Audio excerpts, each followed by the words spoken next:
Where are you sending us? Well, this is a fun one. Streaming July 23rd on Paramount+, the hit series Star Trek Strange New Worlds returns. You are facing the finest crew in Starfleet. Boldly go one step closer Any of these missions could be on Ost. to where it all began.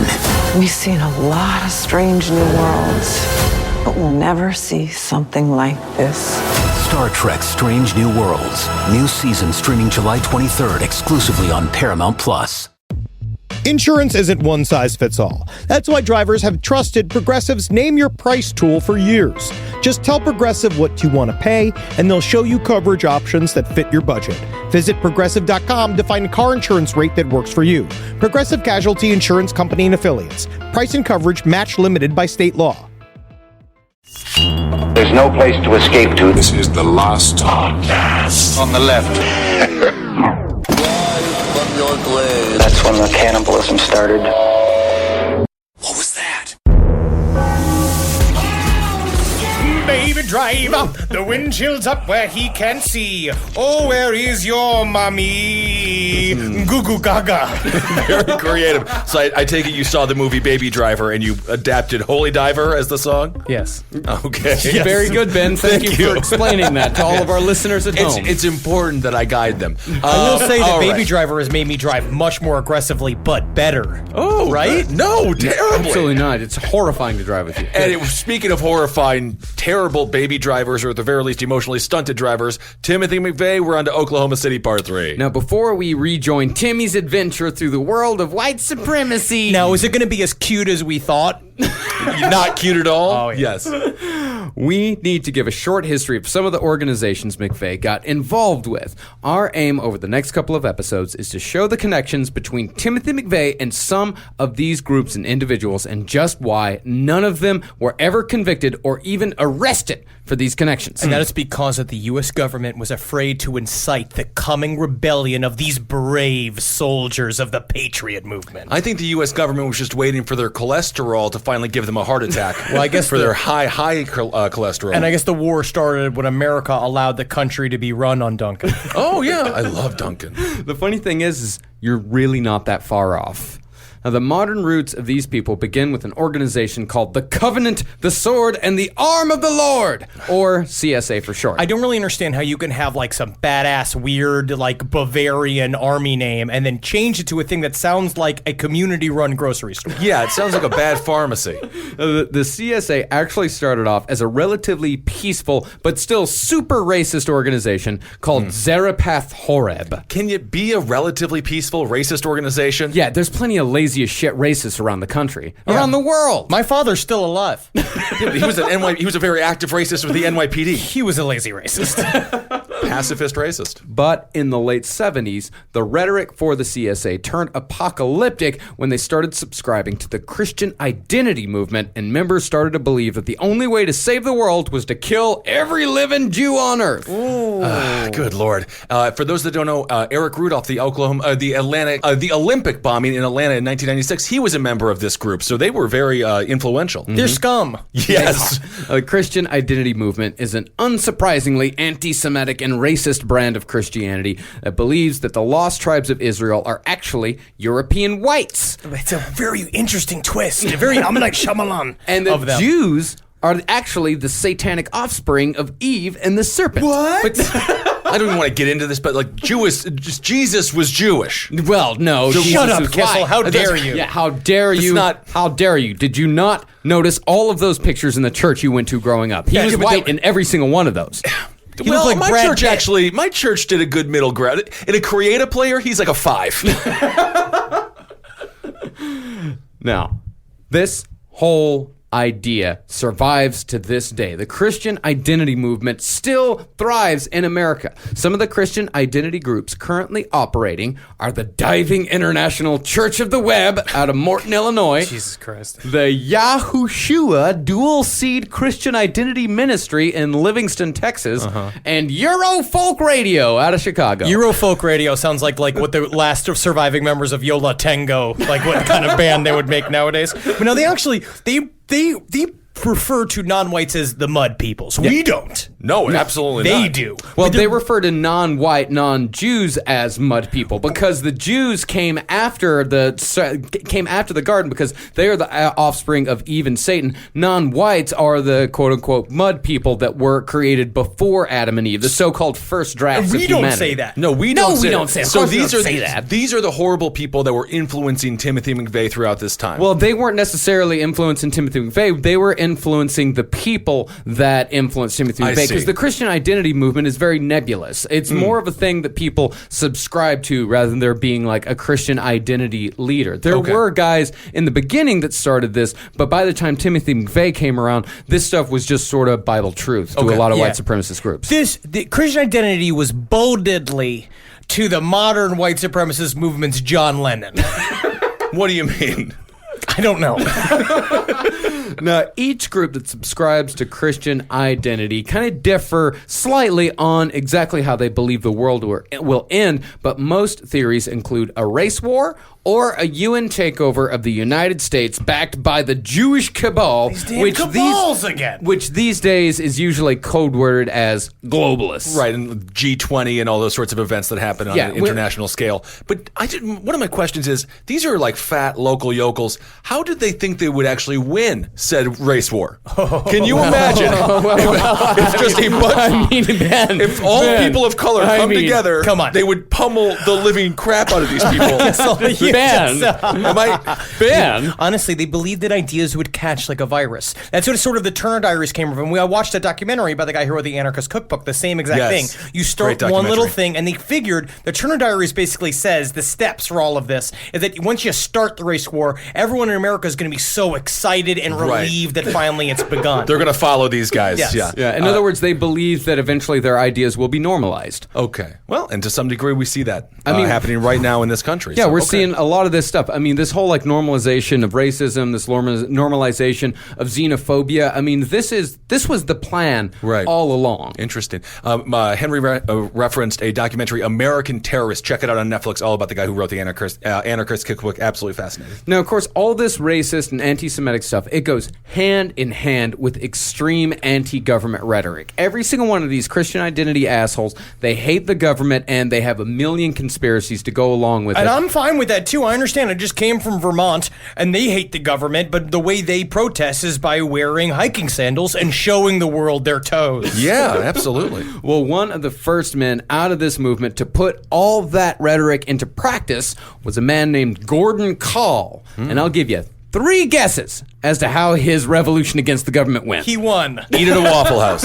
You got to eat at a Waffle House, go do horrible things in the Waffle House bathroom, and then, I don't know, find a lot lizard. Killed in a violent shootout. He was. Fourth guess. In 1983, Gordon Kahl, protesting taxes, was killed in a violent shootout with government agents just an hour and a half away from CSA headquarters. Now, you say protesting taxes, but what that actually means is that he just didn't fill out the paperwork for his taxes. He just didn't do taxes. This is exactly how he wanted to die, right? Yeah. Yeah. I mean, all of these guys, that's what all of these guys want. I mean, they want to be a martyr. That's why all of these cults, all of these like Christian identity places, that's why they're all so apocalyptic. They want to be special. They want to be a part of the end time. Also, you have to have a cool ending. Yeah. To have a cool story. Yeah, because they're all searching for a story. That's why Timothy McVeigh is constantly, as we'll go through in this episode and the next episode, Timothy McVeigh, he constantly references movies. He wanted to be a part of the Turner Diaries. These people are so desperate for some sort of meaning that they essentially put themselves into this story.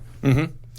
Now, the extreme right, after Gordon Kahl, now believed that the government was coming for each and every one of them, and the time had come to seriously arm themselves. And in order to arm themselves, they needed money. And what better way to get money fast and tax-free, more importantly, than robbing banks? And all this criminal activity drew the attention of the FBI, which led to Operation Clean Sweep. On April 19th, 1985, 10 years to the day before Oklahoma City, federal agents raided the CSA compound on weapons charges. And when it was all said and done, the FBI said that haul was among the largest stockpiles of weapons they had ever confiscated. Again, have a collection. You know what I Have a mean? collection. Have a dabbling. Have a sample plate of guns, Yes. like a Derringer. You can even have many bows and arrows if you're Native American. Yeah, or anyone, or Bo Jackson. Bo he also Jackson, has a lot of bows that's and how arrows. we exercise. Absolutely. You know what I mean? But just don't stockpile them. Now, the CSA also began their rhetoric because when they were just Zarephath Horeb, they were just a separatist movement. The whole idea was to create a whites-only group where they would go and they would worship a weird blonde version of Jesus Christ that never existed. Or even if Jesus never existed, the blonde one never existed unless he got a permanent. And if he did, that's a different story. But they shifted into the CSA when they created basically they did the same thing that Om Shinrikyo did, where they kicked in the new endings of the story, which is there's going to be a race war, and we have to prepare for it because they're going to come for it. And every single time one of these compounds says that the government is going to come and destroy us, they set it up so that the government comes and destroys it. I do like Operation Clean Sweep because it sounds like a supermarket competitive game show where it's like you got to get a lot of groceries and you got to get paste picante. That's your $50 winner. But it's just Mark Summers doing it in his own home because of his horrible OCD. I love Mark Summers, Unwrapped and Double Dare fame. But it's also funny to me that these people are like whites only. Were there a bunch of people of color knocking on the doors trying to be a part of their wanting to go to the weird Appalachia, their shacks? This is the other thing too. All of these guys live horribly. Yeah, you exactly. Think it's amazing. No one's knocking down the doors to join. No. Well, Operation Clean Sweep could have easily turned into a bloodbath. Of course, there was a huge standoff, but the whole thing was negotiated by a man named Robert Millar, who is the founder and patriarch of a bizarre little community in eastern Oklahoma named Elohim City. It's disgusting. There's weird footage of it where it shows them the CSA compound and then goes over to Elohim City and it shows like their training grounds and it's just mud and like weird like dappled spruces. It's just mud. Now, Elohim City is right on the Oklahoma-Arkansas state line and shares a county with towns like Chewy, Titanic, Peavine, and Greasy, Oklahoma. Okay, Greasy, Oklahoma. So it combines the worst parts of Oklahoma and Arkansas? Yes. Wow. It's Greasy to the west and the Ozarks to the east. Wow. Good thing it was whites only because people were desperate to get there until they found out. You got to go to Crisco, Tennessee. That's where you got to go. Get all your lipids. In 1973, Robert Millar traveled to Oklahoma with around 18 followers to found Elohim City. Most of those 18 followers were directly related to Robert Millar by either birth or marriage. These guys lived a true white separatist lifestyle. They ran on sundial time, they followed the Hebrew calendar, and they used glass beads that they called glows for currency. You know for a fact they were trying to figure out what frickin' time it was for like 30 minutes. He's like, "Can I just look at my watch?" All right, look at. No, I'm just gonna look. It the way the Bible did it. It's a brand new Casio. If a bird chirps 3 times, it could be 1 o'clock, or it could just be that the bird is hungry. Ah, damn it. It's 4:13. I just looked at my watch. You're cheating. Hitler would take one look at fucking Elohim City and he'd be like, burn it down. Now, these guys, of course, they started with 18 people in about, within 10, 20 years, they had a population of a little less than 100. So to go from 18 to 100 in just about 20 years, we're talking inbreeders and polygamists here. Through and through. They all shared a tooth. Yeah. You should try my cousin Dolly. The best part about she's wide set. So you can get 3 fathers in her at once. Yeah, I was actually going to recommend that you try her too. She's both of our cousins. Once again, friends, cousins, best friends, lovers, 2 gay men out here in the forest trying to make a child with each other, even though it's impossible, even though I read in a book somewhere, if you just love me hard enough, we could grow a baby inside of my belly. Do you ever think that we really made a mistake isolating ourselves from the rest of the country and sort of like spewing hatred all over the place? Yes, I do. Well, all these people, they lived at the behest of Robert Millar. For example, the church where they congregated every day was shaped like an igloo because Millar didn't like straight lines or right angles in his buildings. Him and Steve Jobs. Yeah, I guess not. For almost 10 years, the Elohimites lived an extremely racist, idiotic, yet still peaceful life until Robert Millar attended the National Covenant Sword and Arm Convocation in nearby Bull Shoals Lake, Arkansas. Now, the Covenant swords and the arm of the Lord all mean, the reason why they changed their name is that the Covenant is the promise that they made to God, that they would recreate white society and end white genocide. The sword was the instrument of God's justice, the idea that God was angry and looking for retribution against humankind. Sure. And the arm of the Lord was, they were the arm of the Lord. Oh, good. It's interesting. White genocide, for those that don't know either, it's basically interracial marriage. It's the thing that makes our DNA stronger. That's going to allow our fucking. Exactly. It's evolution, is what they're talking about. Well, that's a big thing about the Christian identity movement, and this is one of the ways that they kind of get around. Like they're like, well, we ain't haters. We don't hate nobody. We just believe that everybody should be kept separate. Because how they get around that is they say that mixing races makes both races weaker. Oh, interesting. True. It's just not. It's definitely time not and true. time again. Yeah, look at Steph Curry, Barack Obama. Never.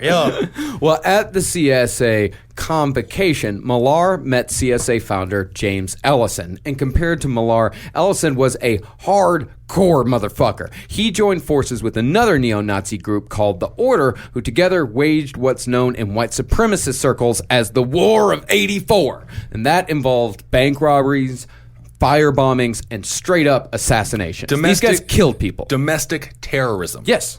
Yeah. These guys were proto-domestic terrorists. Yeah. Now, one former CSA member actually said, Millar taught CSA about God, and they taught Millar about guns, and then Jenny taught me how to dance, and I taught her how to dangle. Well, I don't enjoy your character maligning the great Forrest Gump, who would never be a racist. He loved all. Even though he was the ancestor, he was named after Nathan Bedford Forrest. Well, again, we should not be maligning the great memory of Forrest Gump, the man who gave us the smiley face T-shirt. Is he dead? I don't know what he's up to in the movie. Forrest Gump. Not sure This may be true doing. or not true or completely false or totally. I don't know. I believe he was killed by a giant monkey at the end of the book. In Gump and no, because there was a sequel called Gump and Company, which I actually read. Not. Yes. There was actually a sequel called Gump and Company in which Forrest Gump, Raquel Welch, and a monkey went into space together. Yes. I believe he was murdered in space by this monkey. Why? We are scrapping this entire episode, and we are just talking about this from now He on. was not murdered in space by the monkey. After they got back from space, Forrest Gump and the monkey went on a road trip together, a la Every Which Way But Loose. So you mean this is like the worst version of the Silmarillion? Do you remember that? Like it's like the side stories from Lord of the Ring. Gump and his monkey. Oh, that's incredible. All right, we got to refocus. Well, after the CSA and Elohim City hooked up, Elohim City became a kind of spiritual refuge for a string of white supremacist criminals throughout the 80s and 90s. Elohim City is also the burial ground of a one Richard Wayne Snell. Now remember, Elohim City technically is not a terrorist cell or a terrorist group. It was just a place where Robert Millar would just kind of cover his eyes and be like, anybody is free to live here as long as you're white and you believe in Christian identity and you're probably connected to one of these various hate groups. Well, I would assume the FBI was monitoring this group fairly closely under a terrorist watch. We'll get into that. Yeah, we'll get into it. Next episode, we will get into that because they did have informants, and then depends on whether or not you believe Timothy McVeigh was a weaponized member of the CIA on a deep covert mission. In order I don't to believe spark that. the I'm race just gonna. war. I don't believe If you that. sheep dipped, sheep dipped. Well, surprisingly, in the 80s, it was actually very difficult for the FBI to commit domestic surveillance. Before 9/11, domestic surveillance was a very big no-no in the American intelligence community. Well, COINTELPRO and programs like that, but yeah. But we made it. We made It's it much legal easier now. and much easier Yes. to do it because of that. Because when we allowed 9/11 to happen, the whole point was to create a mini military state.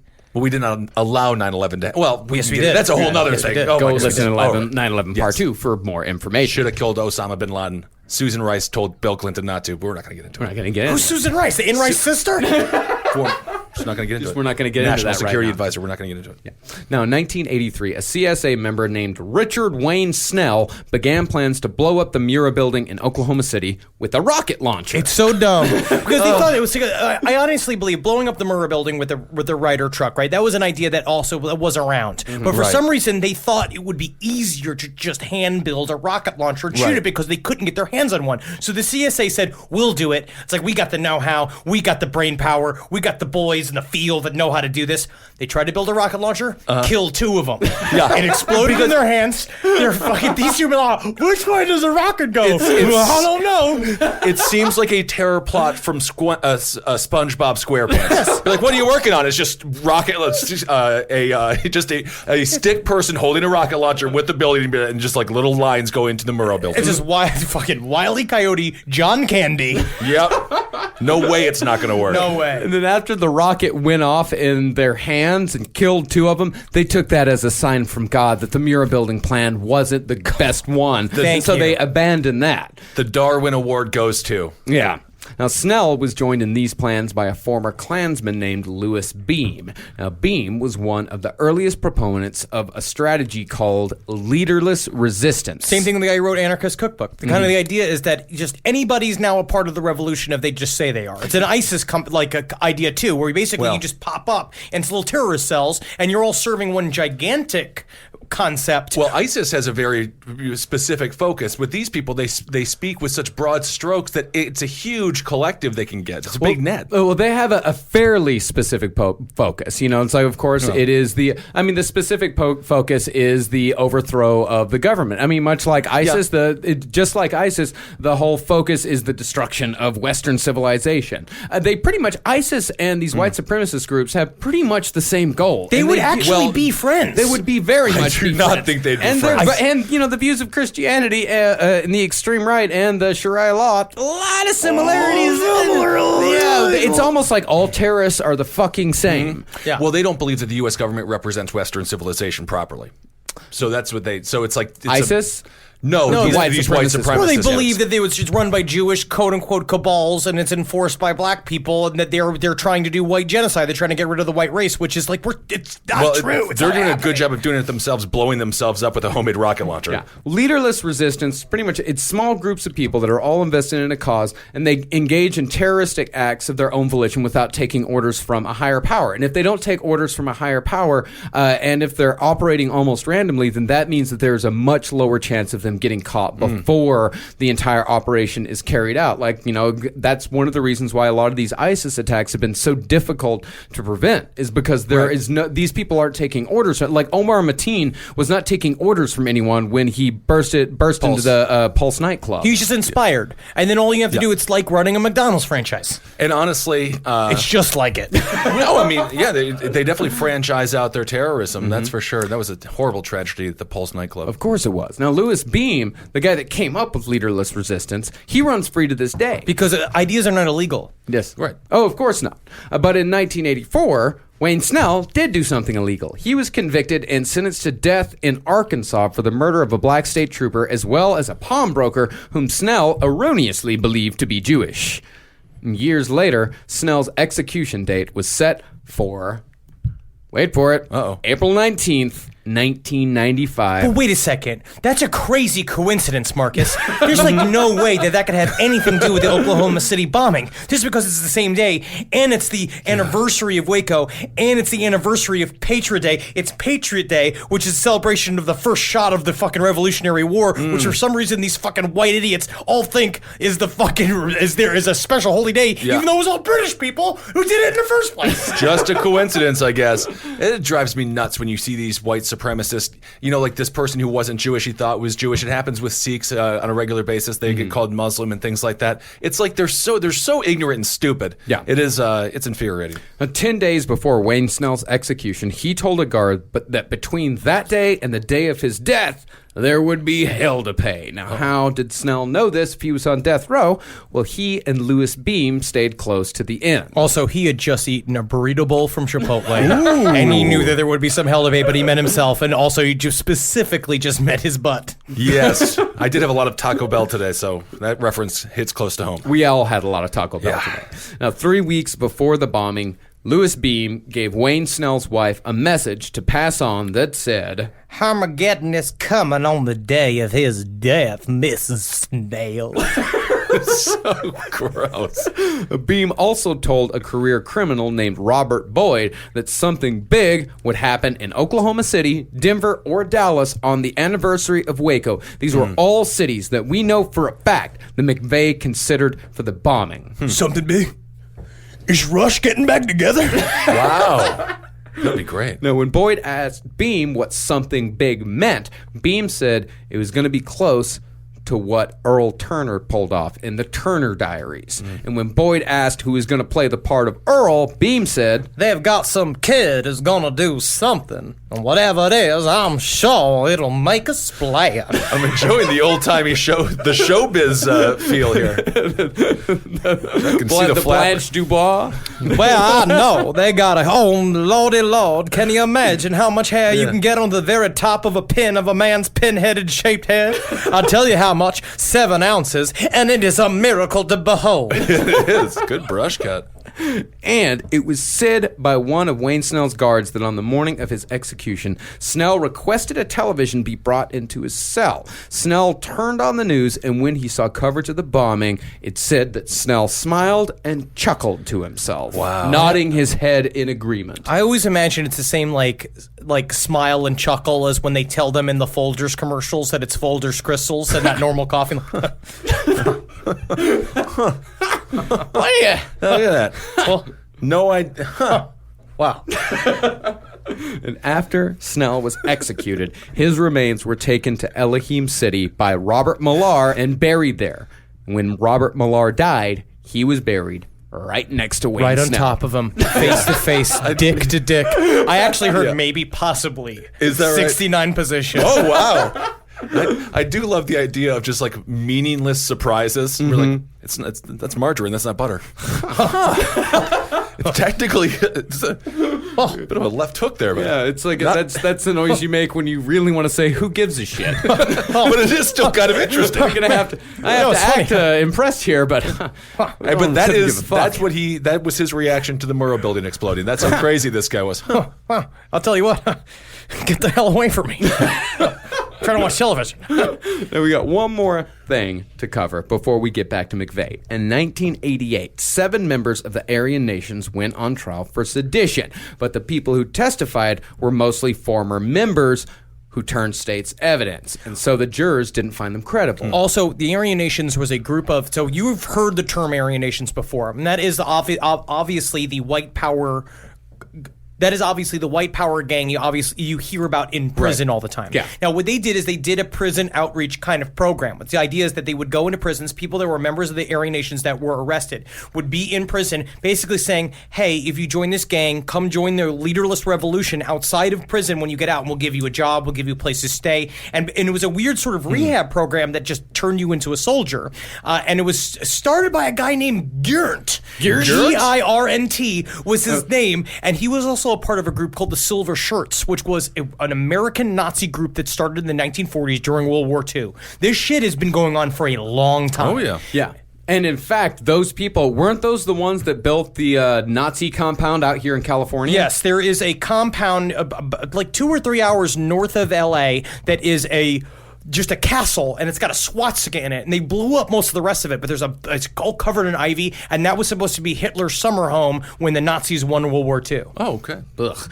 Well, after that sedition trial completely failed, all 7 of those guys that were on trial were set free, but in their minds, the government had once again declared war. And so recruitment began, and groups like the CSA and the contingent in Elohim City started looking for young men with military experience. Specifically, they were looking for men like Timothy McVeigh. It is so interesting. Ruby Ridge, the same situation. The man was found innocent. The main character, the main person involved in that story. These people were found innocent. The Bundy clan. Yeah. White people actually get off on this stuff. They don't get to actually found guilty. They were actually enjoying white privilege. The concept of white privilege. They were enjoying it. They were getting it. They were getting complete passes. They still thought that they were being slighted because, again, they thought that they were disenfranchised and they were owed more. Yeah. They thought that they were worth more, and they should get more from the fucking United States government, which is just not how it goes. This is America. No. Everybody's exactly the same, unless you are O.J. Simpson. Everyone is exactly he's the only one that can get away with it. Yeah, he's the only one who can truly get away with it. But it's very interesting. And now, so look at all the seeds, right? Now, this started in 1983. Wayne Snell had the idea to blow up the Murrah building. They had set it up. They tried to do it once before, and they didn't. Now, all of these different groups are coordinating and circling and trying to look for the right guy. You wonder. So then you have Timothy McVeigh, who shows up at the very end of all of this, who says, I was a loner and no one told me how to do anything. This is the seed. This is literally the string of events. This podcast is brought to you by Squarespace. Squarespace is an all-in-one website platform that helps you stand out online. Yes, that's right. You don't have to smash your face with a hammer. You can just start a business. It's got everything you need on Squarespace, from securing your domain to building a professional site and showcasing your work all in one place. Let's say you want to show everybody how you can carve your ribs out of your lower abdomen so that you look more like a Ken doll. That's amazing. You can bring your vision to life with AI-powered design or curated templates, plus flexible editing tools that helps you create something that truly reflects your style, especially if you are somebody that is trying to corrupt the young men of America. That's what Squarespace is really going to help you. Squarespace makes it easy. It makes it easy for you to put all that together, and you just go to Squarespace and do it all. Thanks, Braden. Head to squarespace.com/left for a free trial. And when you're ready to launch, use offer code LEFT to save 10% off your first purchase of a website or domain. Hey there, everybody. Is your cell phone bill too much money? Are you getting that bill and you're like, hey, what is this? I can't believe for what? For 5G? Are you crazy right now? $100? I don't even barely got any bars when I'm just sitting in my living room, okay? You don't have to deal with that anymore. Are you ready for this? $15 a month. That's right, $15 a month on Mint Mobile. Yeah, baby. Get their wireless plan, because they're just sitting there on the T-Mobile 5G network, and it's just $15. Your whole life, you're just paying all this money every month. You're like, why? Where's it going? It's going to these phone companies that are robbing you. So go to Mint Mobile. Let them help you talk to your mom. So get your new wireless plan for just $15 a month. Go to mintmobile.com/LPOTL. That's mintmobile.com/LPOTL. Cut your wireless bill to $15 a month at mintmobile.com/LPOTL. That's it. There's no catch. Upfront payment of $45 for 3 months, $90 for 6 months, $180 for 12 months. Plan required, $15 per month equivalent. Taxes and fees extra. Initial plan term only. Greater than 50 gigabytes may slow when the network is busy. Includes up to 20 gigabytes hotspot. Capable device required. Availability, speed, and coverage varies. See mintmobile.com. All right, I know what you're thinking. I like to go banking, but I don't want to give to these big old banks all the time that cater to the 1%. Well, go ahead and get yourself hooked up with Chime. It's banking built for you, not just those rich jerks. And they got thousands of fee-free ATMs, because why pay to get your own money? Chime is working for you, man.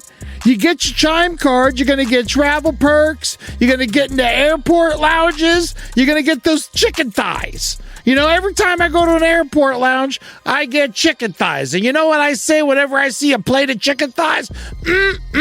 Give me more. Chime's going to get you those chicken thighs in these lounges, all right? Sure, they could serve other types of meat, but why would you when chicken thighs are so delicious? Chime is not just smarter banking, it's the most rewarding way to bank. Join the millions who are already banking fee-free today. Head to chime.com/left. That's chime.com/left. It only takes a few minutes to sign up. Chime is a fintech, not a bank. Banking services for Chime Card provided by Chime's bank partners. Optional products and services may have fees or charges. Stated cashback for Chime Prime only. No minimum balance required. Checking account ranking based on JD Power Survey published October 20th, 2025. For more information on travel perks, go to chime.com/disclosures. Now, let's get back to Timothy McVeigh. Yes. In February of 1993, right after McVeigh lost $1,000 betting on the ill-fated Buffalo Bills. We mentioned O.J. Simpson. He was a Buffalo Bill. Yeah, Buffalo Bill. Wow, they're kind of like America's cursed team. Yes. Yeah, that's what everyone in Buffalo believes, and they would be accurate. I feel like they should just shutter it. They should just close down the stadium and just... The Buffalo Bills or shutter Buffalo, New York? Both. Some nice But parts they got of Buffalo. the wings. They got the wings. And they have a police station that's overcome by raccoons. Do you remember that story? What? Yeah, their police station has a massive raccoon problem. It's kind of fun. Well, after that, Timothy left Pendleton, New York, and landed in Fort Lauderdale, Florida. Ooh. There, while attending What Else But a Gun Show, McVeigh met Roger Moore, owner of the American Assault Company, nicknamed the Candy Store. So cute. And Moore was one of the many strange minor players in the Oklahoma City saga, whom we will return to later. Now, while McVeigh was hanging out with Moore in Florida, the siege on the Branch Davidian compound began. And after obsessing over the news for a few days, McVeigh decided to drive to Waco to witness all this shit firsthand. So McVeigh drove to Waco and parked a few miles away on a hill in the closest spot the FBI would let the public get to the compound. You could barely see it off in the distance. I think it was, 2 or 3 miles away from the actual Waco compound, and this is where all the dipshits like McVeigh all sort of gathered. Right. And there, McVeigh set up a small shop of anti-government pamphlets and bumper stickers on the hood of his 1987 Geo Spectrum that he had dubbed the Road Warrior. See, I see if you have a Geo Spectrum, it should be more called the Road Warrior. Ooh. It's good. Warrior? Yeah. Warrior. Warrior. The Road Warrior. It's going to Warrior. break down. Perhaps it doesn't work very well. Be like, oh no, am I Warrior. good enough for the other cars? Oh no, the Road Warrior. This is, these events, Ruby Ridge, Waco, these are bug lights for these white supremacists. This is their their Woodstock. It's very interesting what they're drawn to. I tell you, after spending that time we did in the UK, it's just so easy to get white people to group up. You just get a fiddle. It's a fiddle and some grilled meat. Honestly, we were in the UK and someone was playing a fiddle on the street, and then I looked down and I was dancing. And I didn't even. My knees are going up past my hips. There's something about a fiddle and white people. I didn't know I was moving. Oh yeah, you get a guy on a fiddle playing popcorn, I am gonna dance all night long. I couldn't stop moving. He does. You do dances called like the shaky knees. Like stuff the cartoony skeletons dance to in old racist cartoons. That's about right. You know what? I don't ever remember there being a skeleton in any old racist cartoon. Every old cartoon with a skeleton in it was nothing but joyful. That's right, and we're all just skeletons.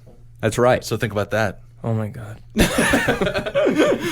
Out in Waco, McVeigh, of course, he wasn't the only nutbag there. He was joined by Louis Beam. Ooh. Now, we don't actually know if Timothy McVeigh and Louis Beam ever met, but we do know that McVeigh sure as hell followed Beam's strategy, specifically leaderless resistance. Well, I got to tell you something, boy. You got a tiny mouth and tiny eyes, and you got a head shaped like an almond, and I gotta say, you yell with the best of them.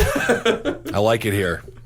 So McVeigh left Waco after a couple days and went on the road selling the Turner Diaries and other survivalist gear at gun shows. Because remember, Waco, the siege lasted like 2 months. I do love the idea that it's like guns, knives. This is our book section. It's just the Turner Diaries. There's more knives and guns over there. Oh, wait. I do have a one summer edition of Mad Magazine. You've got to laugh. You've got to laugh. Timothy McVeigh would attend 80 gun shows overall, spending his days talking to like-minded individuals and his nights listening to patriot talk shows on his shortwave radio. These guys are so fucking boring. It is very boring, yeah. Now, McVeigh eventually made his way to visit his old Army buddy, Michael Fortier, in Kingman, Arizona, which would become a sort of touchstone location for Timothy McVeigh over the next couple of years. And of course, Fortier and McVeigh shared all the same dumb shit ideas they had in the Army, and Fortier was still the same old fuck-up he'd always been. In fact, it was Fortier who introduced McVeigh to meth, which Timothy used to fuel his frequent cross-country road trips. So how does that go when you introduce somebody to meth? Be like, Timothy, this is my friend Meth. Meth, this is Tim. Hey, buddy, yeah, man. You like feeling like you're made of the bugs, like the Oogie Boogie Man from Nightmare Before Christmas, man? I'm your fucking ticket, dude. I do. Michael, thanks so much for introducing me to meth. Yeah, right? It's kind of fun. Let's get some potato chips, but first let's kill a police officer. Cool friend.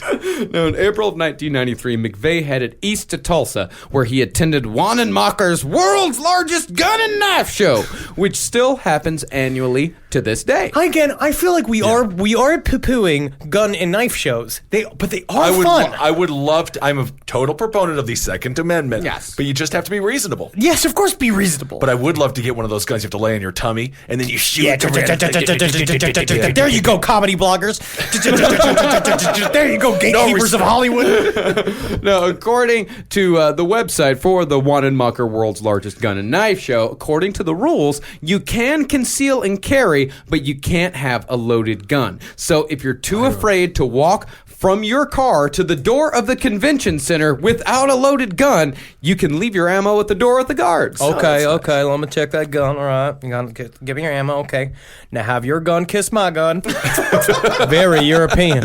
Like you do little like French kisses, tapping the barrels. Yes. Now, the Wanenmacher site says if all of the 2,800 tables were stretched end to end, they would cover 5.7 miles. So if that's too much for you to walk, it definitely is for the majority of these members. Then you will be pleased to know you can rent a scooter for $65 a day or $150 for all 3 days. If I wanted it to be physical, I wouldn't need all these damn guns. Now here, and only for $15, you can rent my nephew's scooter, who will carry you back and forth across the aisles. I'll do it. I love to carry on. That's what I live for. He's strong. I'll do it. Man, your butt smells funny. I like this kid. He's a funny talking I'm laughing. Seat with personality. Now, gun shows weren't necessarily where McVeigh was radicalized, but they were certainly where his views were normalized. Solidified, yeah. Yeah, well, not all people at gun shows are racist white separatists. It's safe to say that gun shows are a place where racist white separatists feel comfortable. Sure. I mean, if you look at the pictures for these gun shows, and I've also been to a fair amount of these sorts of events myself, there is always a Nazi memorabilia table, sometimes multiple Nazi memorabilia tables. And when they're selling that Nazi flag, right next to it is a KKK flag, right next to it is a Confederate flag, and right next to that is a fucking American flag. And I guess they are allowed to sit and talk about their beliefs and the thing that they're interested in. That's a part of what this country is about. You're supposed to be able to sit and talk about it. But the problem, it is true. It does make these guys more brazen. Especially in this environment, especially when you're literally going to places in a time period when the CSA and the Order and the Aryan Nations were actively recruiting people at gun shows. And this is why it's so difficult for the FBI to tell when is someone actually going to go into the realm of reality, into action. It's really difficult to know the tipping point. Yeah, it really is. Now, places like Wanenmacher, McVeigh talked to other gun lovers about conspiracy theories, namely the conspiracy theory that the Jewish-backed UN was coming to take over the United States, which is a little chestnut you might remember from our previous discussion about the Christian identity movement. One of the people McVeigh talked to about this at Wanenmacher was a gangly, buck-toothed German expat named Andreas Strassmeyer, a.k.a. Andy the German. They call me Andy the German because of my last name and my heritage and the ways that I walk. That makes sense, yeah. It looks like I'm kicking, but I'm walking. You have a bunch of sauerkraut on your face. No, that is not. That is a skin disease. Oh, man. Strassmeyer was said to be the grandson of one of the earliest members of the Nazi Party. He had a membership card number lower than even that of Hitler. Wow. Yeah. Did they just go around smelling cards like that Kids in the Hall sketch? And Strassmeyer's father was a top aide to Helmut Kohl, who oversaw the reunification of East and West Germany. I thought Helmut Kohl invented the sash or something. I thought he was like a fashion designer. A lot of fashion people in the Nazi world. You know what? I might have been confusing my Kohls here. I might even be confusing... Like Kohl from Kohl's. I might even be confusing my helmets. I'm sure somebody on Twitter will call me an idiot and let me know about it. Good. Thanks, Twitter. Now, for his part, Strassmeyer was a former German army officer who first came to the U.S. to participate as a Civil War reenactor during the 125th anniversary of the Battle of Gettysburg. Hello, thank you for having me from all the way from Germany here in Virginia. And the first thing I have to say is, I know you have too many artillerymen and too many generals and too many admirals and all sorts of people who are the high and the brass. But I am the first to volunteer. I will play a horse. Yeah. Put me in a horse costume and you will see I am the most vigilant of horses. There's no Germans during the Civil War. No, I know, unless you count horses. There's many Bavarian Klinkles, that's a type of horse, and Kronkels, that's a type of horse, and Rimples, that's a type of horse. It's so cute, it's got big doll's eyes, but it can only run for 50 feet, and it's made of cotton candy. It's a candy. I like Rimples. Ruffles, Fluffles, and Runkles are what I'm going to name my dogs. Now, after the Civil War reenactment was over, Andy stayed in the United States with hopes of getting work with the DEA because he had been in the German Special Forces. But, of course, all of his contacts fell through. Andy then floated around the United States, staying on the couches of fellow Civil War reenactors, staying up all night painting toy soldiers. Nobody wanted him around. He was abrasive. He was condescending. He was clumsy. He was constantly breaking shit. And every time he broke something, he would just start screaming German swear words. Oh, inappropriate. Yes, but it's also, he was supposed to be like the heritage of Nazi Germany. You know what I mean? Like he's supposed to be He was the only German they knew.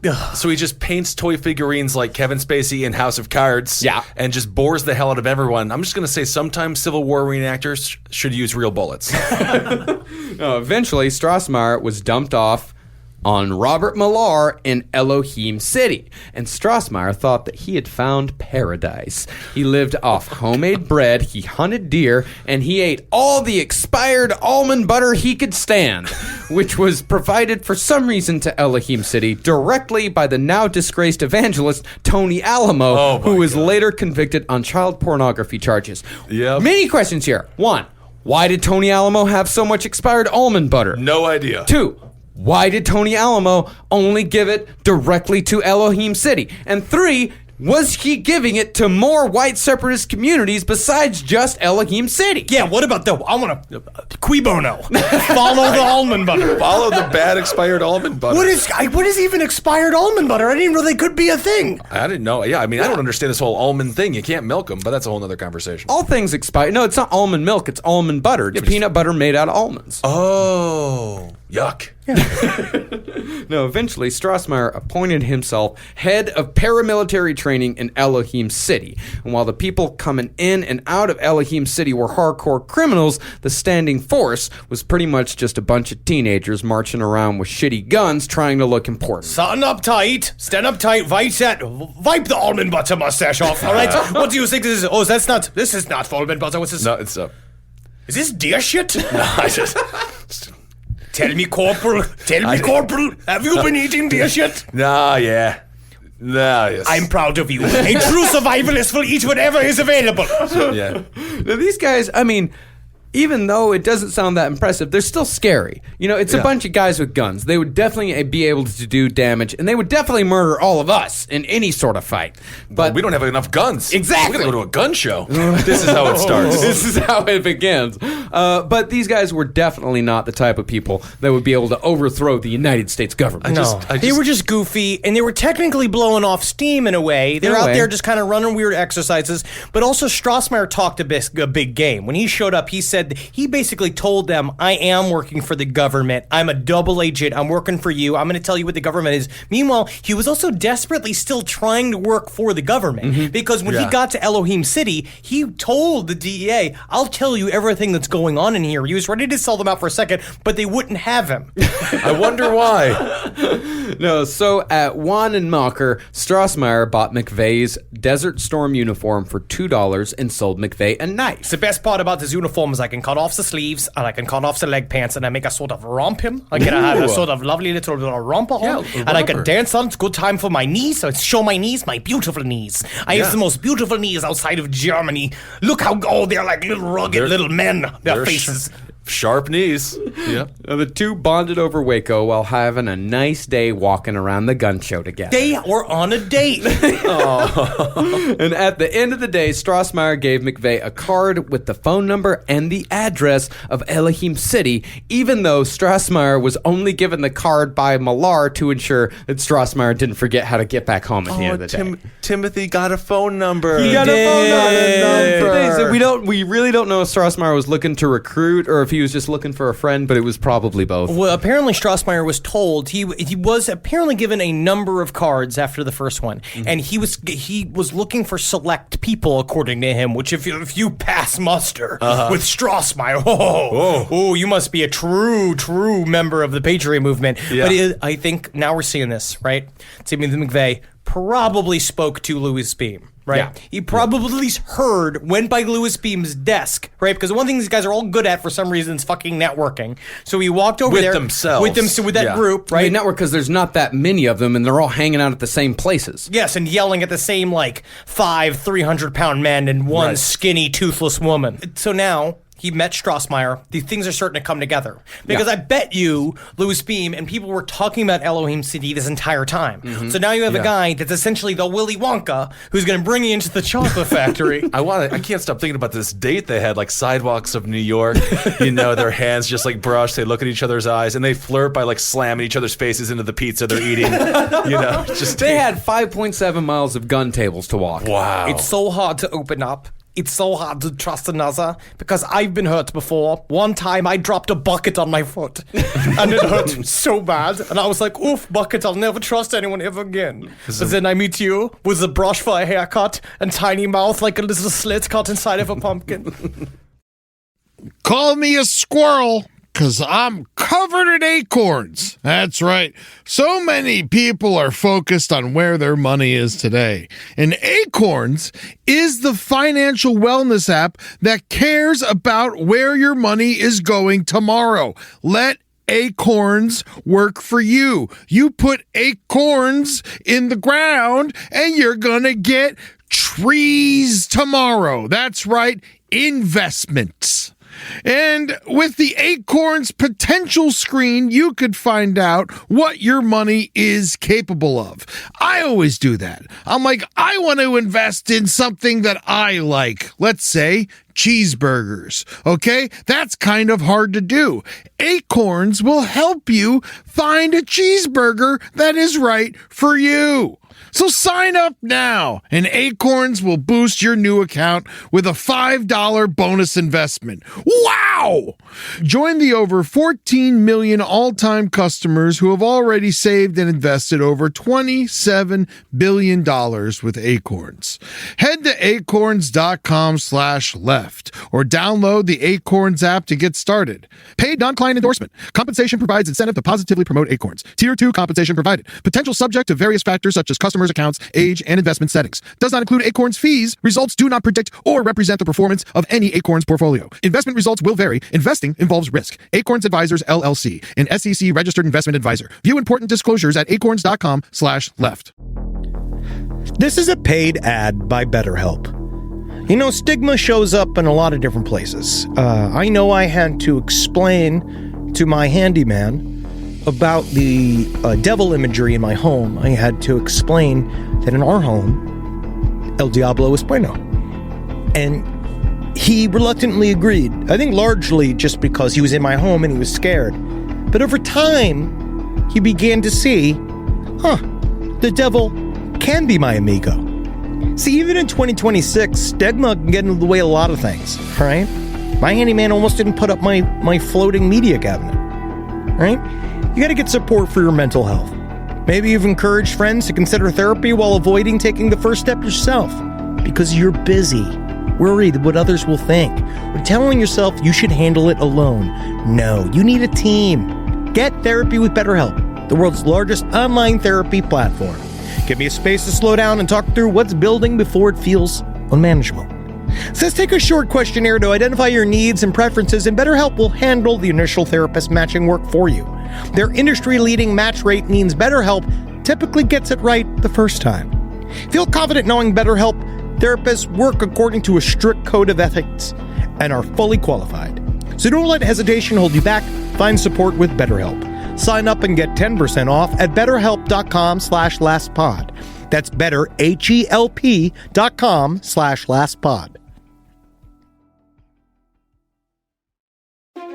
It's obvious we love true crime, but it does make us feel a little paranoid about what's out there, as it should. And that's why it's so important to get a home security system that gives you peace of mind. With Simply Safe, You can stop crimes before they even start using their AI-powered cameras to identify threats on your property and alert US-based live agents to take action. Like arriving in a helicopter in the night, coming down from the helicopter, zipping down and breaking through the windows with their big axes, and going through the house, ripping through the walls, finding the criminals. It's easy to do. Simply Safe has been a game changer for us. And the best part, there's no long-term contract. We've used it since the very early days of Simply Safe here at LPN, and it keeps us safe, doesn't it? It keeps all of our thoughts inside the building. Then there's the ones we let out because they have to go out because that's a part of it. But Simply Safe keeps the other thoughts safe. And for that, we say thank you, Simply Safe. And we want you to experience the same peace of mind as we, which is why we've partnered with Simply Safe to offer an exclusive discount to all of our listeners. Right now, you can get 50% off your new system by visiting simplysafe.com/LPOTL. That's half off at simplysafe.com/LPOTL. There's no safe like Simply Safe.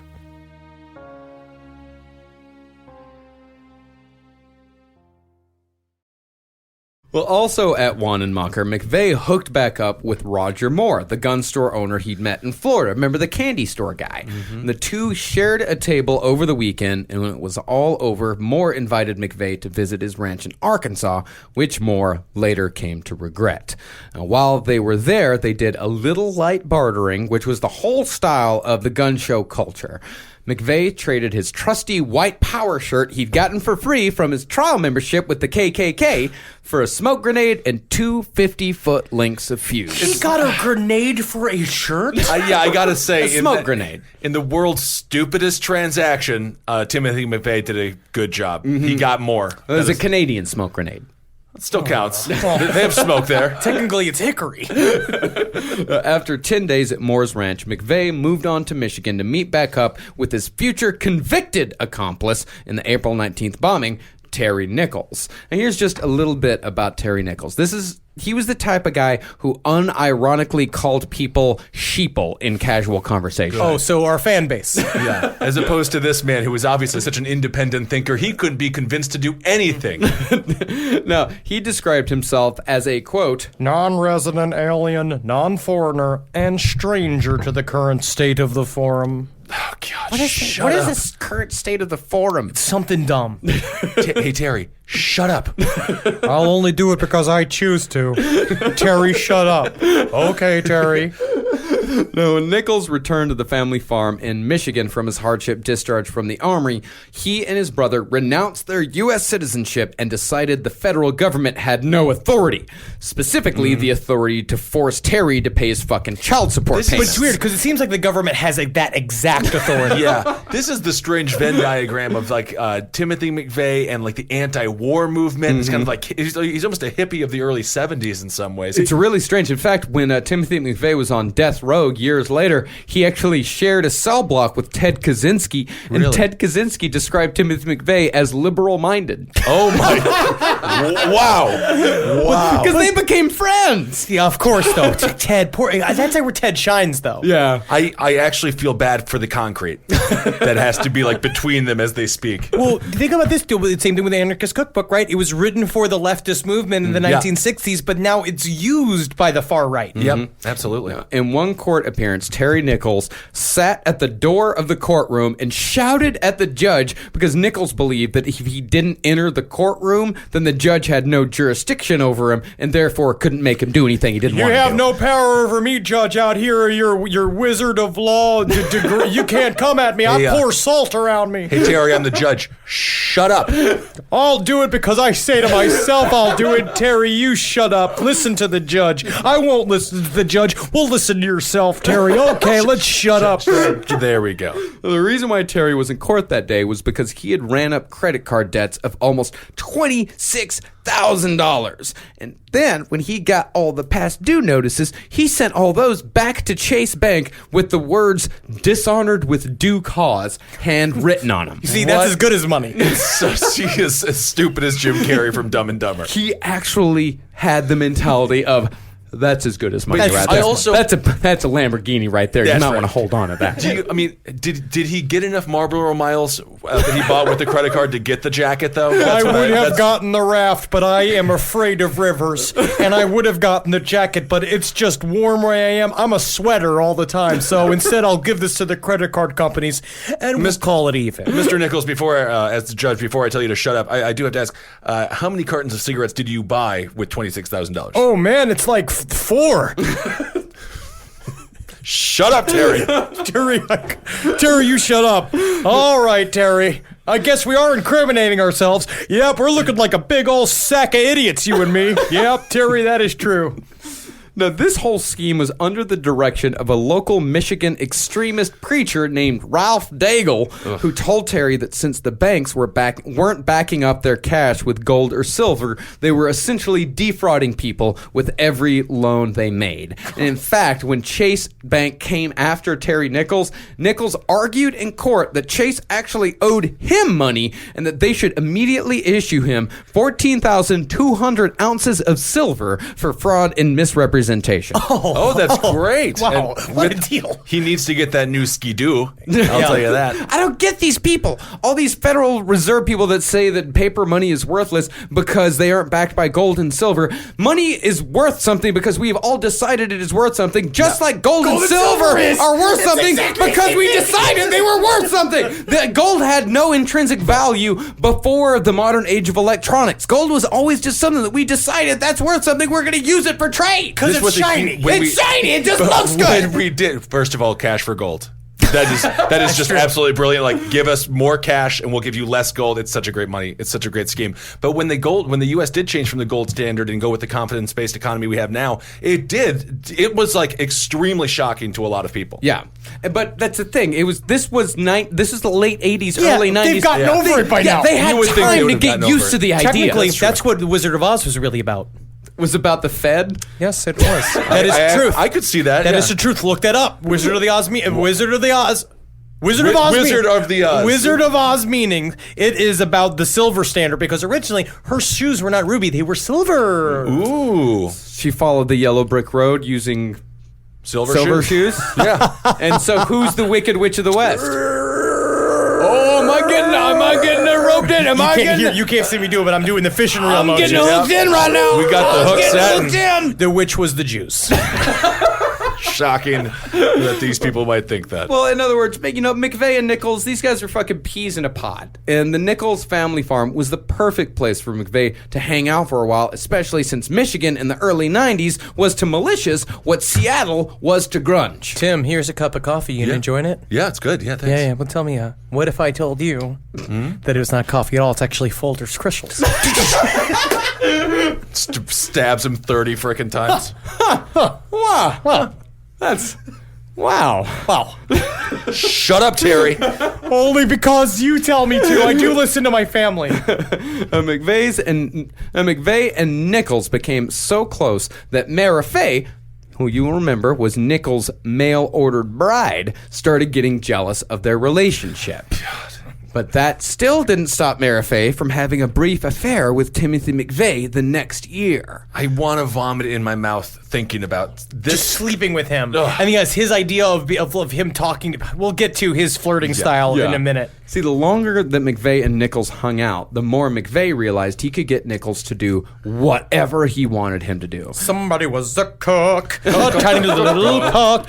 What does the rooster say? Cuck, cuck? In early 1993, under McVeigh's orders, Nichols took a 10-hour round trip Michigan to Pendleton, New York Drive to pick up a TV, a baseball glove, some cooking utensils, and a bunch of sandbags. It's kind of like the way what Little Mermaid collected. Essentially, he went to go get Ariel's collection and bring it back to fucking wherever they are. Yeah. And Nichols did it without question. This is like, what was that, Making the Band? P. Diddy, he made him walk over the Brooklyn Bridge and get him cheesecake. It's kind of like that. Bring me my damn cheesecake. Yeah, and it even went further than that. One day, McVeigh wanted to show Nichols what it had been like to get shot at during the Gulf War because Nichols had begged out on a hardship discharge right before war was declared. This is the kind of thing that weird 12-year-olds do. This is a bad day for Terry Nichols, I think. Yeah, McVeigh took Nichols out into a field, pointed a Ruger assault rifle at him, and said, When I count, you roll. And proceeded to pull the Old West make 'em dance routine on Terry Nichols.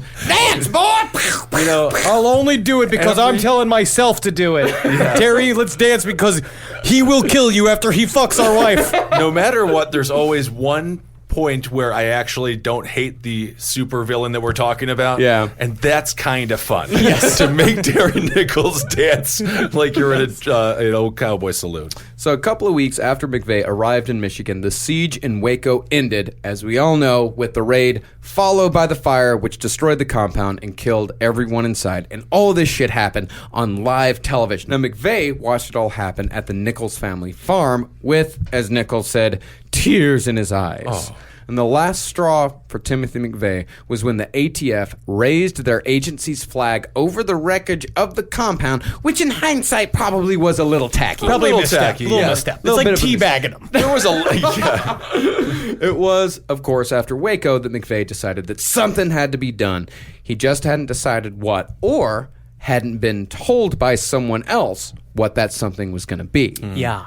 Now, McVeigh continued on the gun show circuit, but the items he was selling and buying took on a different tone. He picked up his infamous Sic Semper Tyrannis shirt and started selling other shirts with pictures of the Waco compound burning and the words Federal Bureau of Incineration printed underneath. The thing is, I would buy that. Yeah. It's just memes. He just sold memes. He sold meme shirts, yes. Yeah, and he sold ATF hats with bullet holes punching through the logo. And this is actually a pretty fucked up dangerous one. He handed out cards with the name and address of the FBI sniper who killed Vicky Weaver at Ruby Ridge. Oh, so this is 4chan. This is like the beginnings of 4chan. Holy shit, yeah, this really is, yeah.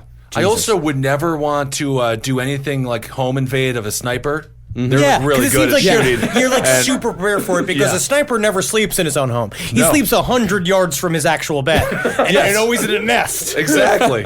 But the one thing Timothy McVeigh sold more than anything else was copies of a video called Waco, the Big Lie, which essentially became McVeigh's new Turner Diaries. Because what we know is the big lie is the amount of chips they put in a Doritos bag. How much air are in these bags. Yep. No, the video itself is full of lies and half-truths that place the blame for everything that happened in Waco solely on government agents. Yes, government agents fucked up a lot. The FBI fucked up a ton and actually did some very mean-spirited, specifically harmful things to those people inside. But the Branch Davidians also hold a lot of fucking responsibility. Absolutely. Or at the very least, David Koresh holds a lot of responsibility for what happened there.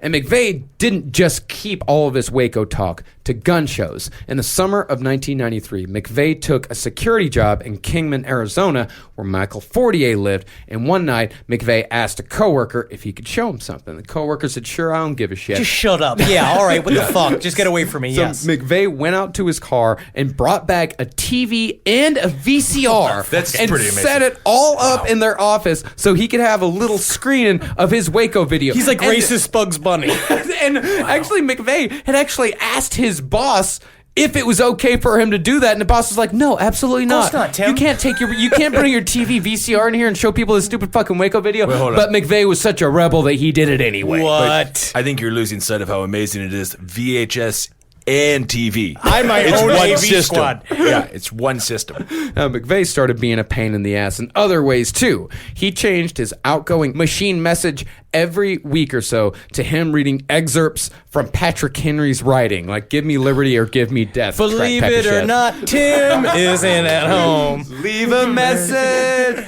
at the beep. All the U.S. government's complicit in Waco, Texas, in murdering David Koresh. Tim also started writing letters to his sister, Jennifer, who at this point was spending her evenings doing naked Jello wrestling outside Buffalo. That is a respectable job for anyone in Buffalo to have. I completely agree, and it's best to do it nude. Honestly, it's technically better than being a Buffalo Bill. Yeah, you actually can win at Jello wrestling. And these letters, they were nothing but bullshit. For example, in one letter, McVeigh claimed that he was a part of a CIA drug smuggling mission and had worked as a paid government assassin. And he told Jennifer to watch Lethal Weapon for more information on both. Sheep-dipped. This is where maybe he was sheep-dipped by the CIA, which means that they got rid of his... Instead of being instead of failing his Green Beret test, is that he actually tested so well. And this is what they say. This is what conspiracy theorists believe. That he tested so well that he was put into an elite group of people because his IQ was so high. And that they put him in this group that they basically got rid of all history of the rest of his service. They got rid of his social security number. They get rid of all of that official business. And they put him on covert ops. That he went out there and he had to bomb a Federal Reserve building, any sort of Fed building from the inside as a white supremacist in order to spark the war to knock out these far-right groups. And why wouldn't the CIA recruit someone who looks like the racist uncle from Pete and Pete if Pete and Pete had a racist uncle? The thing was, Jennifer McVeigh believed all this shit because she thought that the only way her brother could have become so angry and so radicalized was if the government had done something to him personally to make him this way. She was 6 years younger than him. And this kind of tells you, the effect that this shit has on families because Jennifer McVeigh was 6 years younger than Timothy McVeigh. She looked up to him and she thought the only way her brother could have turned into this monster was if somebody had turned him into this monster, specifically someone like the government. So you're telling me Timothy McVeigh was so articulate and had so much conviction, he was even able to convince a nude Jello wrestler that he was former CIA or with the CIA. I thought that if you had a couple of ounces of Jello up your butthole and your pussy hole at any given time, that would make you less gullible. You think it would make you kind of like weirdly more like wise? I agree. Well, McVeigh also started telling Jennifer he now considered himself an outlaw. This is what he wrote in one letter. In the past, you would see the news and see a bank robbery and judge him as a criminal. The Federal Reserve and the banks are the real criminals, so where's the crime in getting even? We're at war with the system. Make no mistake about it. We have to fund our war efforts with, sometimes, covert means. I mean, meanwhile, he's drinking a Slurpee, filling up his car at a gas station, driving on roads that the taxpayers pay for. Well, it's believed what Timothy McVeigh meant by covert was bank robbing. Yes. And in fact, in December of 1993, McVeigh gave Jennifer 3 $100 bills that he said came from a bank robbery he helped plan. And if McVeigh was involved with any bank robbery gang, it would have most likely been a group of dipshits named the Aryan Republican Army. Now again, remember, this has been an idea that has been in white supremacist groups for a long time, using the bank robbery system in order to fund their buying guns, they're planning buying food, getting toilet paper, but that's a luxury. Seems like they're just eating expired almond butter. But now, the ARA was a bank robbery gang whose explicit purpose was to fund the revolutionary cause of white supremacy. Marcus, I'm going to have to stop you there because they call themselves the ARA. Oh, God, really? God. Yep. The ARA? Yep. ARA? Oh. Yeah, like a scent. Like from a Glade plugin. No, the ARA. No, fuck them. It's the ARA. It's the ARA. I'm not going to play their stupid fucking game here. I'm actually surprised. ARA sounds much more masculine and tougher than ARA. I don't know why they call him ARA. Sounds like a Disney princess. Yes, it does. They were inspired by the 80s neo-Nazi bank robbery gang, The Order, who had named themselves after a terrorist cell in, what the fuck else, the Turner Diaries. Now, in January of 1995, the core members of the ARA got drunk and filmed a recruitment video called The Aryan Republican Army Presents The Armed Struggle Underground. And it's stuff like, it's literally a guy with a gas mask on going like, if you think that you can hand yourself around a hand grenade, you better ask yourself double the question, can I handle myself around a hand grenade? You're visibly intoxicated. Yeah, you're fucking visibly intoxicated by looking at me, you fucking piece of shit. What makes a snowman a man? Is it the carrot dick? I'd say no, it's the white skin, the white snow, except if you're peeing it, then it becomes Asian. I mean, the rhetoric... Visibly intoxicated. The rhetoric of this shit, I mean, it is scary. They do say some very scary shit, but really, it's like a campy ISIS recruitment video. Like, they all wear masks and talk tough, but the guy who speaks the most still calls himself Commander Pedro. Oh. Always with the shit. Same thing with like when they call like Liberia and stuff. All those weird like Congo army rebel guys were always named like Captain Superman and shit like that. Yeah, General Buck Naked. Yeah. Ooh. Yeah. Now, Commander Pedro's real name was Pete Langan, who, unbeknownst to his ultra right-wing brethren, was privately a transsexual named Donna McClure, who dated a woman named Cheryl that she had met at a New Year's Eve church mix. This is a television show in the making. I love it. You are an Aryan bank robber that is a transsexual. It's incredible. So was there an operation? He was pre-op, but when he was finally arrested, his toenails and his fingernails were all painted, and all of the hair had been shaved from his body. He looked good. He looked pretty good. Yeah, when he had a wig and dress on. When he was Donna McClure. Oh, I see. So he did not have a vagina. It was not a woman that transitioned into a man. He just liked to dress. He was a cross-dresser. Oh, I see. He was a Hoover type. He was actually on his way. He wanted to get the sex change operation. That was one of the reasons why he was right. He was like Dog Day Afternoon. This is interesting. That is interesting. Yeah, he was Dog Day Afternoon in the whole thing, but he was doing that covertly. Yeah, you have to. Finkel Einhorn. Einhorn is Finkel. Well, it's also possible that the ARA and the entire Elohim City operation knew about his transsexual identity. But we'll talk about that on the day of the Oklahoma City bombing itself. This is a phase. This is like when he went through his macrame phase. It's a phase. Now, Langan's buddy in the ARA video was a man named Richard Guthrie. Guthrie was kicked out of the Navy in 1983 for painting a swastika on the side of a ship and for threatening his superior officers. It's just not a smart idea. He tagged a Navy ship with a swastika? And a very bad... I saw a picture of it. It's a very badly drawn swastika, too. That's the one thing that I kind of I think it's funny about white power movements is that a swastika is deceptively hard to do well. Yeah. And they never do it right. Oh, no. It always looks shitty. Unless they have, like, a stencil. But most of the time when you see... Like, you can see, like, when someone tries to spray paint a swastika, a lot of times, like, they fuck up. Yep. And they have to, like, kind of, like, exit out and like, cover it up and then try again. That's how you get the majority of flowers that you see. If you ever see a flower graffitied, it was a swastika they had to fix. Now, Langan reportedly described Richard Guthrie as a cross between Ted Bundy and Ted Kaczynski. Whoa. Double Teds. What's that going to be like? Not handsome. I don't know. Could be handsome. Ted Kaczynski ruins that DNA pool. I think if Kaczynski would have cleaned up, he would have looked okay. He looked okay. I mean, he looked like a vaguely attractive mathematics professor. Like a skinny Randy Quaid. He did look a lot like... When he was clean-shaven, he did look like Randy Quaid. Between Langan, Guthrie, and a couple of other recruits, the ARA carried out 22 bank robbery jobs in 2 years, totaling $250,000 in loot, with the media dubbing them the Midwest Bank Robbers. Jeez. Now, while there is no concrete evidence that the ARA and McVeigh were linked, they did travel the same gun show circuit and were all in Arizona in early 1995. If McVeigh was robbing banks with anyone, it was these guys. Now, McVeigh, he certainly got a hold of a wad of $100 bills in 1993 somehow, and I seriously doubt it was from selling Waco videos and goofy fucking bumper stickers for 50 cents each. He was involved with the ARA, and they were super secretive about who was involved. And again, it was also very much, they did not use names. They would do shit like that, where they would meet up and they would have code names and separate. And a part of it was so that they could never link somebody, and you also, which just comes from the teachings of Louis Beam. Mm-hmm. Now, around the same time that McVeigh might have been pulling bank jobs with the ARA, tragedy struck at the Nichols household. See, along with Mara Fay and Terry Nichols was Mara Fay's toddler son, Jason.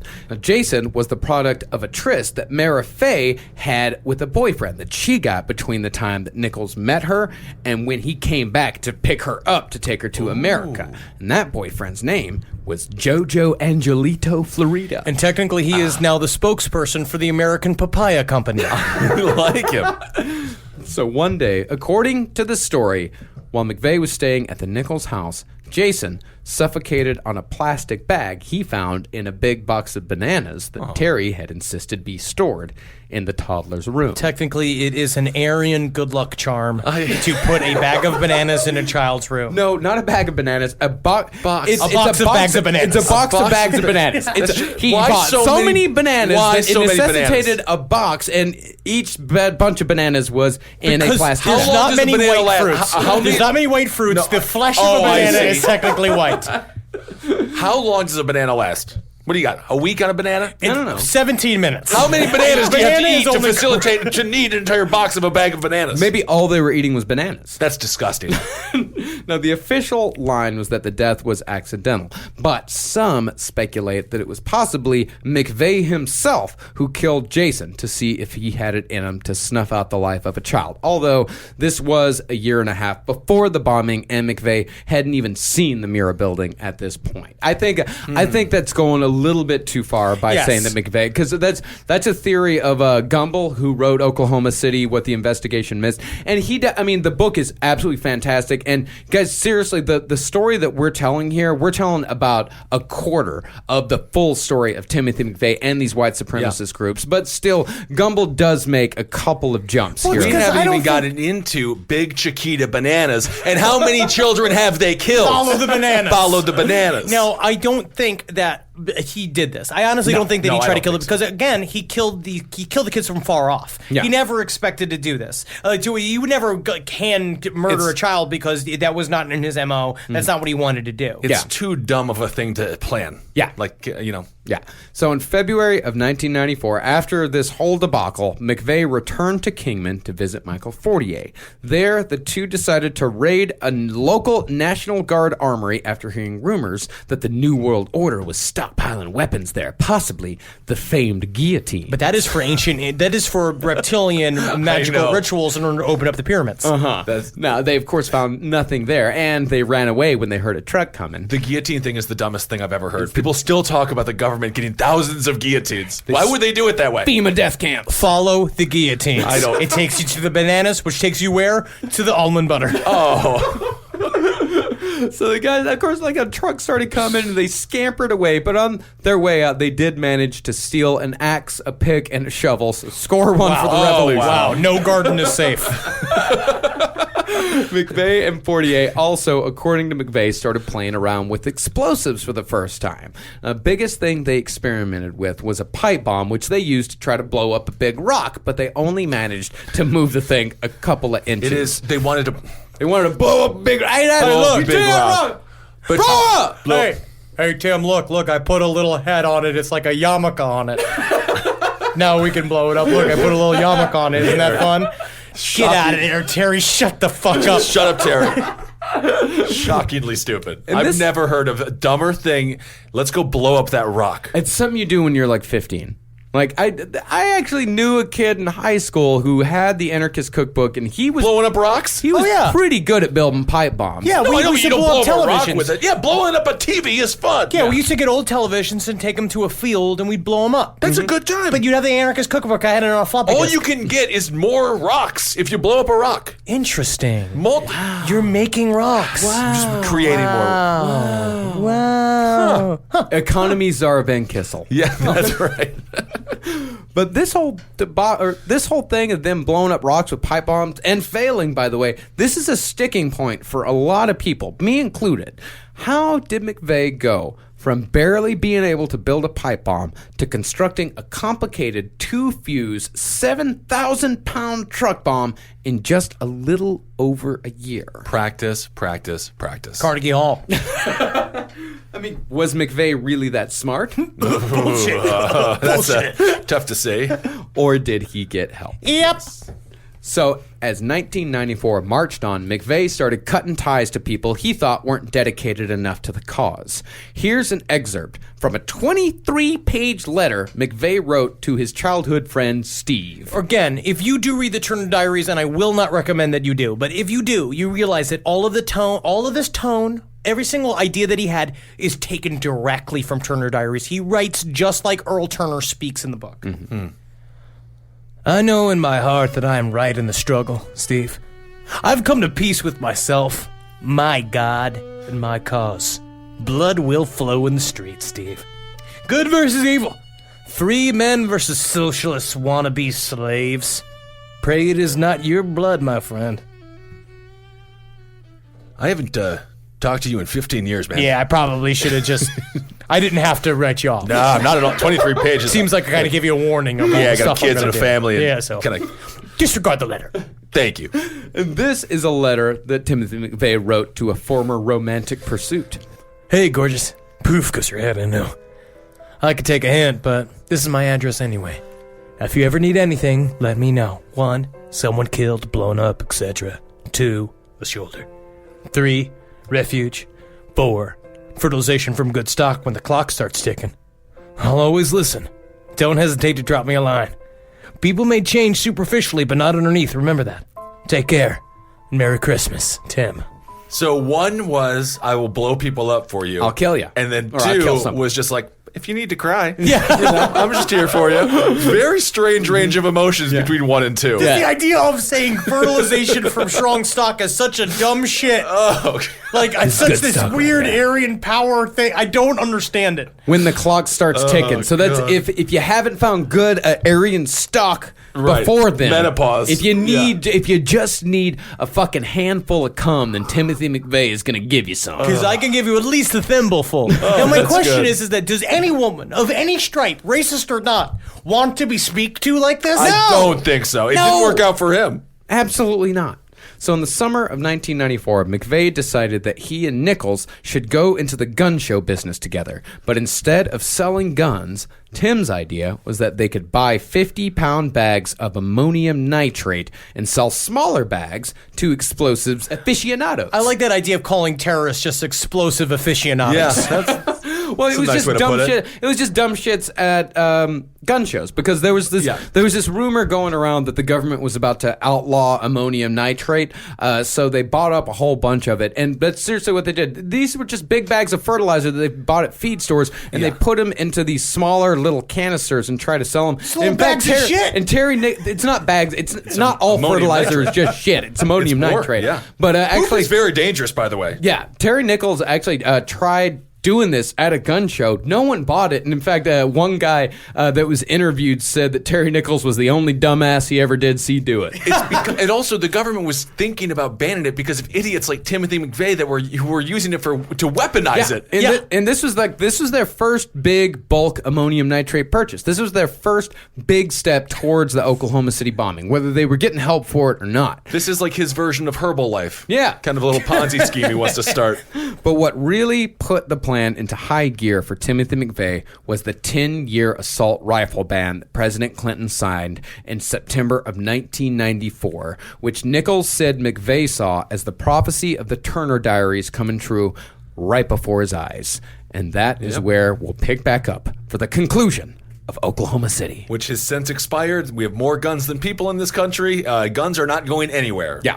Well, that is the greatest story ever told. And it's only halfway done. There are more characters that we're going to introduce on the next episode. We're going to introduce Dennis Mahon and Carol Howe. I love Carol Howe. John Doe number 2. I mean, we've got this That's story actually is just my name started. is actually John Doe number 2. My father was John Doe number 1. His father was just John Doe. Call me JD Dose. Thank you all so much for listening. We apologize. It's been a little bit of a lengthy wait here, but we got a lot of stuff happening. So thank you all so much for sticking with us. Yeah, we moved studios. We had to kind of reset from filming Pretty Face. We're in Los Angeles this week. We're in my office. We've turned into a new recording studio. I'm staring at a Detective Popcorn right now. Yeah, we actually built a West Coast studio, so we can make sure to bring you guys. So we made sure to get you guys an episode as soon as we possibly could. We really have been really busy here, but we got here as soon as we could, and we really appreciate everyone's patience and waiting for the next episode. And next episode's gonna be so thick, hot, and ready. We're gonna slide it down your throat. I think you're not selling it. You're not selling it. Marcus, don't encourage this kind. All right. Thank you all so much. Let's see. Anything to talk about? We got the Patreon. We have Milwaukee coming up this weekend, so we'll see you all there. Yeah, we got Milwaukee this weekend. We got Nashville the weekend after that, and we got Montreal the weekend after that. We're going to buy those tickets. We need you to buy those tickets to Montreal because we have to talk to these industry people. These are the people that molested Elijah Wood into the actor that he is today, and we need to be there and show them we have a mandate. And molested that Corey into the grave. Corey Haim. But look how good Corey Feldman's doing. See, after he got paid off. I don't know why we're deciding to end the show like that. But yes, come out to Montreal. That's going to be a great show. It's going to be a lot of fun. And it's at 3 p.m. And who doesn't love to watch a show at 3 p.m.? Everybody does. And we've got a bunch. We're coming to Vancouver. We're coming to Calgary. We're coming to Omaha. We're coming to Pittsburgh. You can find ticket links to all those shows at lastpodcastontheleft.com. That is also a great announcement, Marcus. We have a new website called lastpodcastontheleft.com for all your Last Podcast on the Left needs. It's on lastpodcastontheleft.com. Lastpodcastonleft.com? Lastpodcastonleft.com. Yeah, I was just on the internet the other day. I was just kind of perusing, YouTube and CNN. And then I found lastpodcastonleft.com. Yeah. And what's changed since? My boyfriend left me. Yeah, and thanks everyone for all you've given us on Patreon. If you want to give to our Patreon, go to patreon.com/last podcast on the left. Just $1 or more gets you pre-sale tickets to all of our upcoming shows, or at least as many as we can give you. If we're a part of a festival, we can't really do it then, but any other show, we absolutely can. Unfortunately, we can't do shout-outs this week because we're in Los Angeles, and we don't have Travis to print them out for us like he usually does. We miss you, Travis. We miss you, Travis. Yes, you can find Marcus Parks on Twitter, Marcus Parks, Instagram, Marcus Parks. Henry Loves You on Twitter, and Dr. Fantasty on Instagram. I'm Ben Kissel, and Ben Kissel1 on Instagram, Ben Kissel on Twitter. And follow Last Podcast Left and all of it at LP on the left. That's it. I think that's basically it. Shirts, merchandise, products. Yeah. Keep on supporting all the shows here on CCR. Everything political. Abe Lincoln's Top Hat. Wizard and the Bruiser. Movie Sides with the Mads. Page 7. Page 7. Yes. Sex and Human Activity. Yep. We got some great stuff happening here, and some big news coming up. Well, hell yeah. Hail Satan, news. Everyone. Hail yourselves. Hail Geen. Hail me. Magustalations. It's a California. Ooh.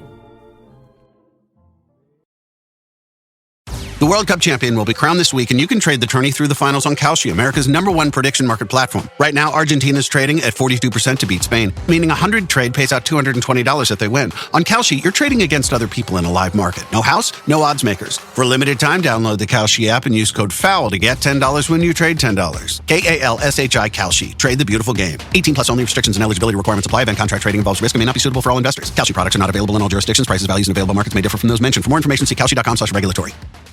Paragold has Luxury Home's largest selection of outdoor furniture, lighting, decor, and more. Discover pieces in every style from more than 2,000 of design's best brands. Shop in-store or online at Paragold.com. Paragold, luxury lives here.